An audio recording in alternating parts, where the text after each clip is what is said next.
Neil, I want to talk through the Cody Gakpo timeline, really. Obviously, we know Boxing Day went mad, but to your understanding, where does this actually start?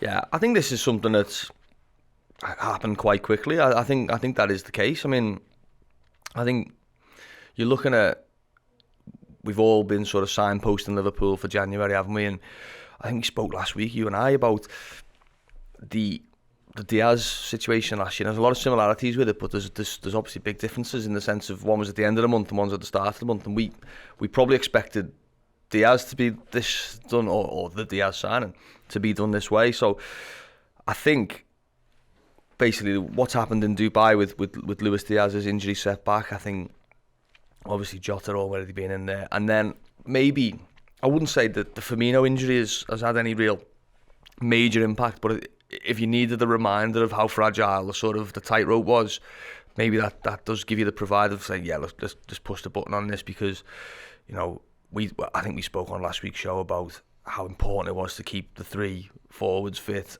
and then one of the others to step up and try and make an impact. And in that meantime, Carvalho struggled at City. I know he scored, but Firmino's got an injury, and all of a sudden it is like, well, Alex Oxlade-Chamberlain's playing left side of a front three, and not ideal. So I think he's been a target, or someone who they've looked at and thought, right, there's a possibility maybe for next summer. I think the fact that Manchester United were obviously clearly, I know there was some suggestions otherwise, but I think Manchester United were very, very keen and clearly in that race. The fact that PSV have looked and said, well, yeah, we're willing to do a deal in January, and it also wasn't. I think if you look at the fee, I think the total fee, or the highest fee it'll be, is £44 million, €50 million. Okay, that's a lot, for a player from the Eredivisie. I think it's a record for a player from PSV Eindhoven, definitely. But it's not a fee that you look at and go, oh, that's like really heavily World Cup taxed of fee. You're not. I mean, we might go on and talk about Enzo Fernandez, but you could look at that fee and say, I'd have some reservations about paying that at this moment, despite how good he is. Once you find out the fee's okay, he can come in. He's obviously semi-ready. He's been playing a lot of football. I know he's had a break after the World Cup, and we need to get him now, because if we don't, he won't be available in the summer. I think that's all come in. So I couldn't say this for definite, but I think I would say the second half of December. I think it's really become gone from an option to a priority almost, if you like. And like you say, it caught a lot of people on the hop, not least Manchester United, not least me, and everyone else who was in the Villa Park press room. There was a lot of silence in there. I tell you, a lot of people wired in with their heads down writing. But I don't mind that at all. Some people, I got a few texts off people saying, "Oh, I bet you're fuming. You got caught out." And it's like, absolutely not. If I get caught out, everyone gets caught out, and that's better than that's the second best option after being first to the scene. It's interesting because there's been different reports, and some of them talking about how Julian Ward did a lot of work in the time when they were in Dubai to kind of put the feelers out and get up and running. I think Paul Joyce had talked about how it was kind of Christmas Eve is where they decide that's when they're gonna push the button on it. What is it that sort of kickstarts, because Paul Joyce is the one who breaks it, and then it just seems like within the space of 2 hours it's gone from Liverpool are interested to PSV tweeting about it being done. I mean, there is a sort of a bit of an accepted thing now that when Liverpool sort of stand up interest in a player, it's when it's done, pretty much. That was the case with Diaz. It was the case with, I remember Jota. I don't even remember Jota. I think that sort of emerged the day Thiago signed, and then it was like, right, and we're also going to try and sign Jota, and they'd already signed Jota pretty much. It was the same with Nunes, really. In the summer, where it was like, you get the sort of, the brief almost goes around a little bit. That's like, it's not done yet, but we're confident. And when you roll back the sort of tape, you go, actually, it was well done by that point. So I think, I spoke to Jules, and I don't think he had much of a Christmas in terms of a family Christmas and a traditional Christmas, as you'd call it. So I think he was doing a lot of work. I don't know whether he was travelling or whether it was Zoom calls and Skype calls and whatever else, but he was thrashing out the deal with with PSV and with Marcel Brands. Liverpool got a decent relationship, with Gakpo's agency, SEG, who ironically represent Ten Hag at United. So I think maybe that was, even more of a surprise to United. But Liverpool have put a lot of work on it. Julian Ward, Dave Fallows, Barry Hunter put a lot of work in to making sure this deal was ready to go. And I think probably maybe the acceleration on Christmas Eve, Christmas Day, Boxing Day is probably just to have them in the building for when the window opens. I think maybe just to head off potential of United coming in and putting the money on the table. But it's listen, we have to. I'm sure we're going to talk about him, about the type of player.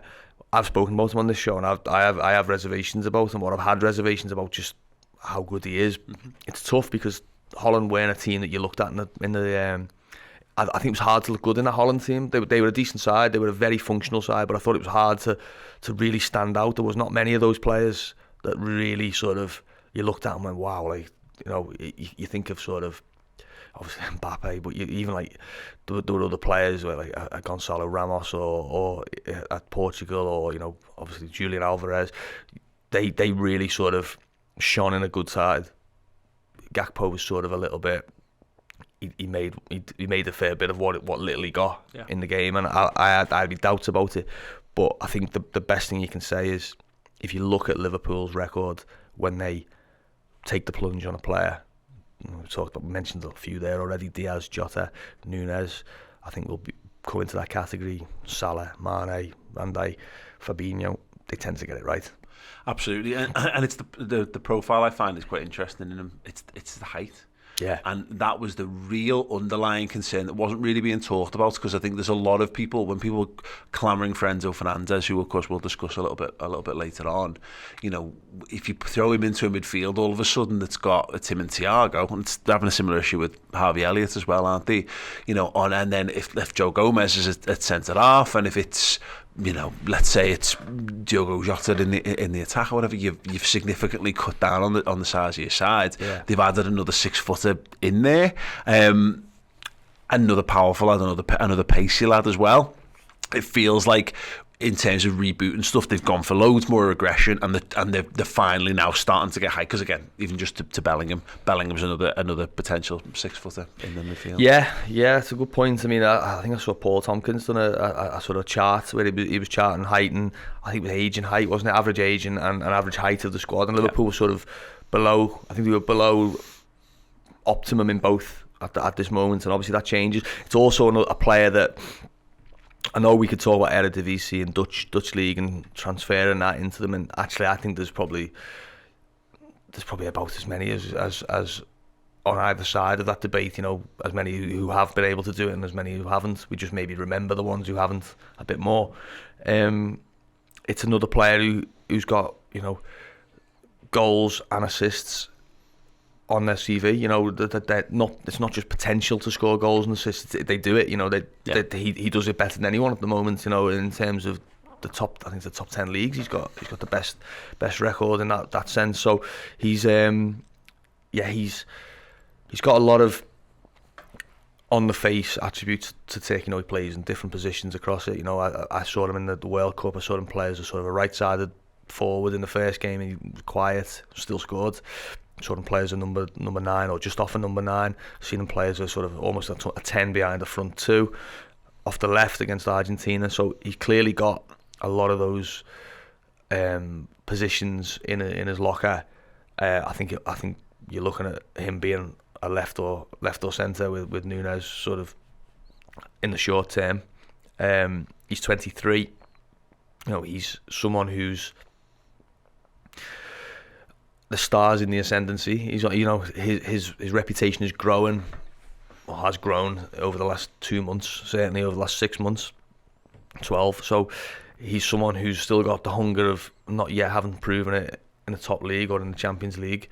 I think he's only got 10 or 12 caps, I think, for the Netherlands. So he's had a good World Cup, but he's not yet established as a sort of international level player. So there's a lot for him to do, but there's a lot of potential for him to do it, at Liverpool as well. And you look at, we talk a lot on this show, don't we? Obviously, it's all about transfers, really, but we talk a lot about, you know, Liverpool. To be honest, I see it quite a bit when you think.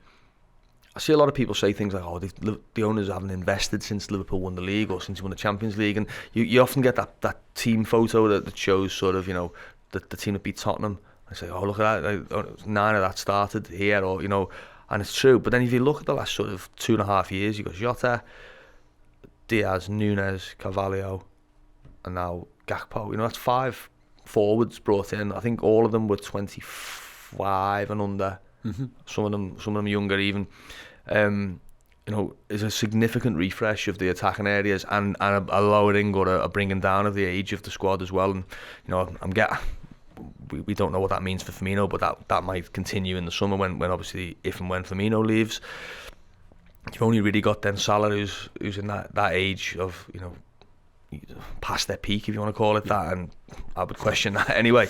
So there's been a real effort there, and if you look at Liverpool, if you say that Liverpool till the end of the season, let's say from March onwards, if we get Diaz back and Jota, 6 forwards, Firmino, Salah, Nunes, Jota, Diaz, Gakpo. It's a pretty good stable, isn't it? You know, it's a stable that sort of a lot of people would have dreamed of, really. You know, 12 months ago or whenever. So, particularly when Liverpool have been so reliant on 3 for so many years to actually have a deep talent pool rotation as well. Because I'm seeing lots of conversations around what's the starting 3, what's this and that. The idea is it won't matter. Yeah. I mean, City do that so well, don't they? Yeah. You know, Haaland starts, De Bruyne starts, and then after that you say, well, yeah, it could be Grealish, it could be Foden.